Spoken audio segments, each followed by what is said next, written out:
Seni gördüğüm an kalbim çarpıyor, İçimdeki hisler dile geliyor.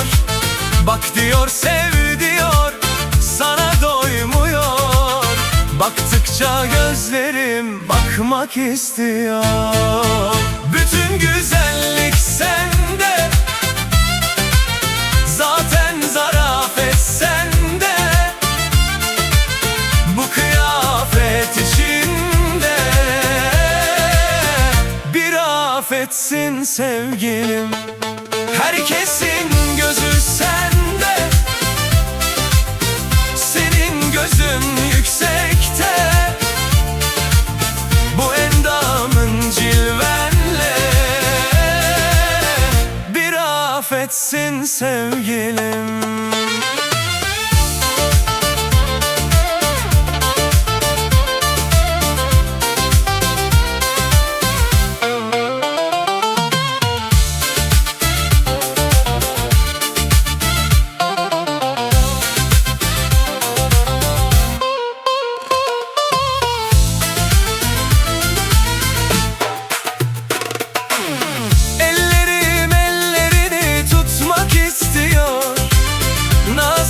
Gel artık, vakit geçiyor. Büyülenmiş gönlüm söz dinlemiyor. Yandıkça yüreğim yanmak istiyor. Bütün güzellik sende, zaten zarafet sende.